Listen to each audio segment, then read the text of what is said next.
Well, I just want everybody to maybe take a quick second, introduce themselves, their background, and why you guys are people I like to have conversation with and challenge me in my business way of thinking, my thought process. And at a personal level, I happen to be very close to you guys, so I'm very lucky to have you guys participate today. So, who wants to go first? Thank you for having us. It's great. Yeah. Let Mike go ahead I'll first. kick it off. This is awesome. We have a lot of conversations offline. And I think we have diverse backgrounds, right? Business. We have some interesting views on politics and stuff like that. So, but for my part, my name is Michael Anthony Clement. I'm an entrepreneur. I ran the Innovation Gatineau Innovation Center for 7 years. You were on the board. So we got to work together to help Yep. startups basically go from 0 to 1. That was like the phase that we focused on. And for the last 5 months, 6 months, I've been doing my own startup. So, I've joined the game with you guys. We'll definitely be questioning you on how that feels to be on this side of the world. Yeah, it's going to be good. Yeah, Ron? making startups and businesses. That's that's what I love absolutely the most about being an entrepreneur. Starting something from scratch and growing it to the best it can be. Absolutely. Thanks for having me, Alex. I really appreciate it. Thanks Mike as well for joining. My name is Ronnie, and I'm also an entrepreneur. I have mainly my business is concentrated in automotive, but we're trying to get into a little bit more of the real estate game. So me, my brother, and actually Alex as well, we're trying to get into that. So it's always fun. There's challenges every single day, He, and he says trying, but just FYI, we've already almost finished our first yeah, eightplex, thanks to the third musketeer that is in He's here. humble. He's like we're trying. Uh, yeah, It's, so yeah, so quick shout out to Roy. Roy definitely, is Ron's brother. He okay. happens to be the third musketeer of definitely, this three brotherlyhood thing that I'm blessed that they've accepted me in, and Roy is making us look good right now. So absolutely. Roy has Awesome. been knocking it out of the park. He's doing quite a lot, quite extremely well. Honestly, he's phenomenal at what he's accomplished in such a short period. So we're blessed to yeah, have him around I for sure. actually stopped by today to check out the eightplex, and Jade was like, "You guys did this?" I was like, "Well, we did on paper, but Roy did this." he, I'm he like, executed. he executed exactly. Absolutely. He's the one executing this and making it come to life. But I mean, it's a teamwork, and so thanks for being here, both of you guys. I'm like I said, I'm privileged to have guys in my life where we can call upon in the morning to say, "Hey, we need you on a podcast because you got a great mind, and we need you to be here so people can listen in I to love it. the things you got to say." So I want to bring up something. So today we're having a boys' conversation, entrepreneur to entrepreneur. Everything is off limits.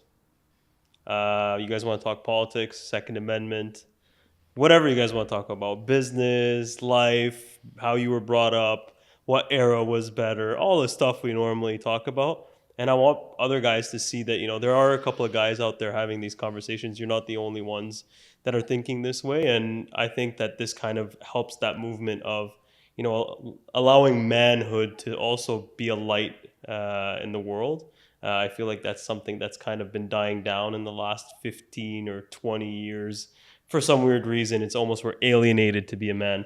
So I think that it's cool to have these conversations and let people know that there are still some great men out there where a handshake means something, and looking you in the eye means something, and saying, I got your back means something, and helping each other, pushing each other, elevating each other.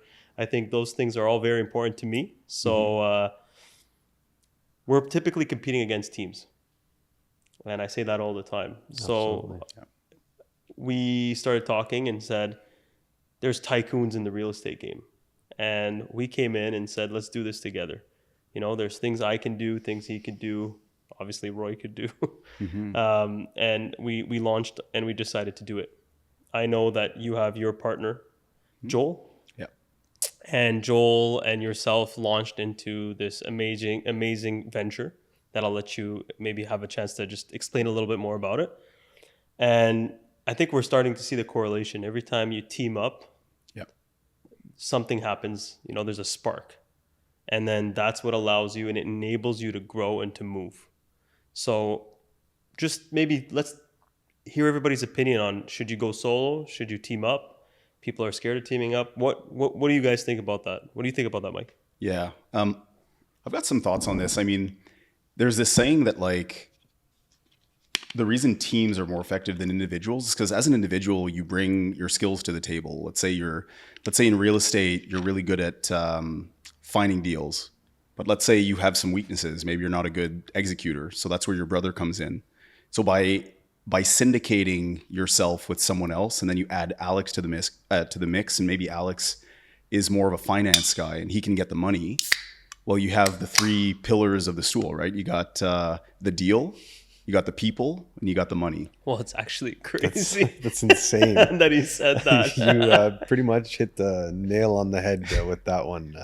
That's pretty much how we have it set up for the time being. Yeah, that's what I figured. It's just to say, like he came over. We were having barbecue, having burgers, and he was out in the east end of town, and I'm like, come by, have some burgers. That's so true. That's actually how that That's happened. exactly how it went down. So he comes by and has his burgers. So the guy that scouted the plan, I'm clearly pointing, it's him. Yeah. So he's like, I'm going to check out a property. You want to go? Yeah.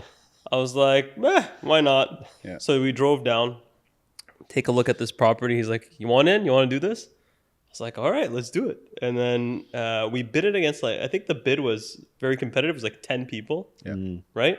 And I actually had lunch with a couple of guys that were on the bid, not knowing we were bidding against each other because I knew a few of the guys. Yeah. And so Ron calls me. He's like, yo, do we want this? I'm like, what's the asking, right? It was an old thing. It was like $600K. And I was like, if we really want this, let's go 750. He's like, what? We're going to go up 150K. I'm like, in the big scheme, secure the deal, yeah, let's just secure the deal. I'm like, in the big scheme of things, 15, 20 years down the road, that $3.5 million project's been paying itself. Will we really look at the 150K? So we obviously won.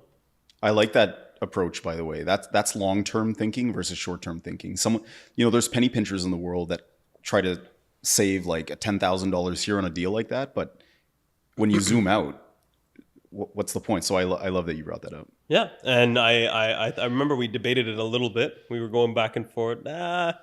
Maybe we'll go to 700. Maybe we'll go to 730. Maybe, and it comes from a lesson from my dad. So I was buying my neighbor to do the same thing, and I penny pinched for 20 grand, and I lost by 20 grand. My dad's like, "Oh, just pay an extra 50K." He's like, "What's 30K gonna do on divide that by 25 years. You're a young entrepreneur, successful entrepreneur. I wish I had the opportunities at that age that you have today. So what's 30 grand over 25 years? Like, you're not even going to remember that was a thing." Yeah. So then I took that lesson, brought it here, and then we talked about it, and I was like, fuck it, let's go. We're going 752, I think, right? 752? I don't remember. We picked a random number. It was some weird number. Was. So we make the purchase, we buy it, and then I create the corps and the finances and whatnot.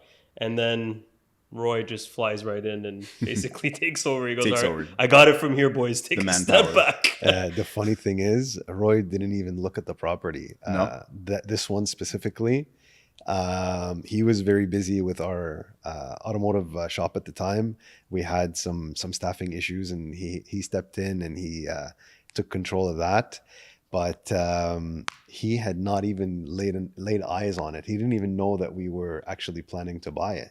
Because he trusts you guys. He just it's like you guys did your job. He trusts I'm going to do my us. job, and you guys Exactly. trust him to do his. So 100%. it's the best. Yeah. But finally, he's the one spending more time tearing it down and coming up from the ground up, which is awesome.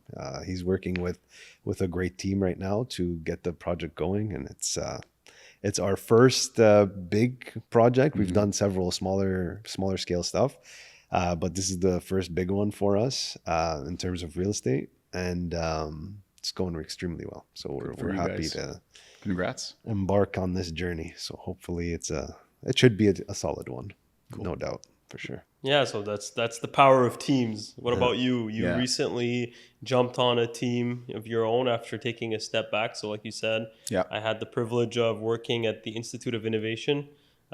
Just for people that don't know, maybe you want to tell them you were the CEO, so you'd be better. Even if I was on the board, I think you can explain what it is Yeah, I in a few mean, words. yeah, sure. I mean, there's this concept of an incubator that a lot of people actually haven't heard of when I say it. But like, what an incubator does is they help entrepreneurs who have business ideas. It's like at the earliest possible stage you can imagine. It's like, I have an idea, I want to make it a reality. You go to an incubator because the incubator provides support like human resources, coaches, service providers, lawyers, accountants, etc. Usually there's like a space component, so you can hang out there and build your company for very cheap. So we basically built this thing for Gatineau, and it was kind of modeled after Invest Ottawa, but with a more private approach. Our mantra was always like, by entrepreneurs for entrepreneurs, because what you get a lot in Canada are these publicly run incubators. And Alex on the board and Sylvain, who's the founder and the president for a lot of the time, we brought, I think, and my combination as well, brought a very private approach to helping the entrepreneurs. And that was really successful over time because I just think that's what entrepreneurs need, right? They don't need like bureaucrats telling them how to build businesses.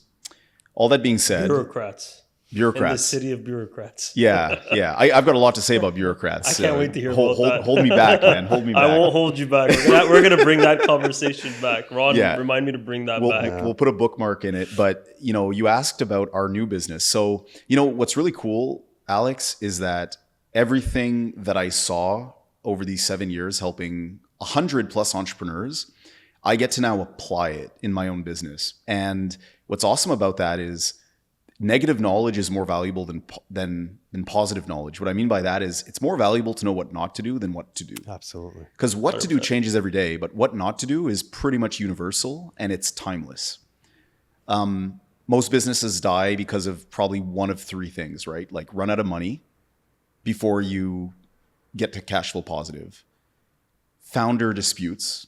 You have a breakup with your partners. Yeah.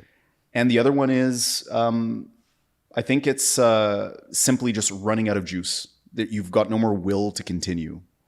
So those are the three main things. 80% of businesses die because of that. So when we started our business, which is called RV Management USA, we wanted to design it from the ground up to be on a very solid foundation. And so for one is I picked a business partner who's essentially my opposite. And he's great at things that I'm bad at and vice versa. So that's one. And we also have a great relationship. We're like brothers, like you guys, right? And I think that's important. You've got to see yourself with someone for like 20, 30, 40 years in business together. Play long-term games with long-term people is the saying. And then I would say, we structured it in a way that makes a lot of sense. Incentives are aligned. It's a clean corp, the accounting is good from the start. So that if you bring in partners like investors from the outside, they see it and they're like, wow, this is pristine, right? I can integrate this. It's not like all messed up spaghetti monster. And then finally, the third one is, I think we picked a really good business to go after. And what that business is Joel was one of the first employees at RV Easy, which is a peer-to-peer platform out of Ottawa, actually. He was employee number 2. He was the sales guy. Mm-hmm. He called thousands of RV owners to get them on this platform where you rent out your own RV. And what he realized is many of them were saying, hey, I want to make money with my RV, but I don't have time to do it. Can you take it for me? Can you? And he's like, no, we don't do that. So when he left RV Easy, he had that insight and he basically started a website. And turns out in the States, tons of people have this issue. And so we built a business around that one insight. And, as I was saying earlier, you really just kind of grow step by step around that. At first, you get like a few people who want you to manage their RV. And then you find that there's some people in this side of the country that want it. Some people in this side of the country build a service around it. So what's the website called if we want to find it, Mike? RVManagementUSA.com. Perfect. So yeah, anybody needs an RV, they know where to go. Yeah, or I would say to manage their RV. Oh yeah. Because it's actually like property management. People usually go to rent an RV, but it's actually property management. So you guys are in real estate. I'm in mobile real estate. Yeah. Well, RVs are a very amazing commodity, especially in the US. I feel like it's such a hype. Well, I mean, you've Definitely. told me about that a few times. Yeah. But so you basically found a solution to a problem, Yeah. and you were As it able, always should be. and what you were able to do is, in order to actually find that solution, is you were able to team up with somebody. Yeah. And He had the expertise and the insight. I wouldn't have known this because I just didn't have that exposure. But building the incubator, I had more like, how do you build a business on top of an idea? Right? Because the idea is actually like, it's important, but it's not critical. Execution is huge. Alex, you executed on a business that was already there, but you did what, times 20, I heard you say? That's really hard. It's really hard. You know, it's a grind. It's decades, right? tell me about it. I feel like I have mileage of like 50 years on my body right now. Yeah. It's to be honest, it was one of the best experiences of my life, is to be able to take something that everybody thinks was dead and turn it into a dominant force in the province of Quebec. There's a lot of things coming. I'd like to talk about that in a bit, but I just want to take like a couple more minutes just to kind of explain the power of brotherhood, right? Like, you would not have been able to do what you did without your guy. My new projects would not be able to be done without you guys. My start would not be able. I'm lucky, so a lot of people get these things a little bit twisted. But so I work with my dad, but everybody says my dad and me have the weirdest relationship, right? Absolutely. Absolutely. On many levels. Very odd relationship. Why? People don't understand. He's actually not my dad. My dad is actually my brother. And he's more my brother than my brother, right? Because he had me at such a young age, and he was in such a struggle when he came to this country. Like, he arrived with nothing. And I feel like I came to the world seeing that. So it kind of allowed us to become much closer. And I wanted to build next to him, and I see the world through my dad's eyes. But what I'm trying to say is, because he has more of a brother title to me, your brother in the start, us three afterwards, every time something connects and you see that brotherhood like basically propel each other into another level. I want people to understand, to stop being in this mindset of being an individualism where you just think it's you, me, myself, and I. You're not going to get anywhere like that. Or if you are, you'll just take a way longer route to get there. Way harder. And unlikely to succeed. If you're going up against a team and you're alone, it's like, good luck. Right? Yeah.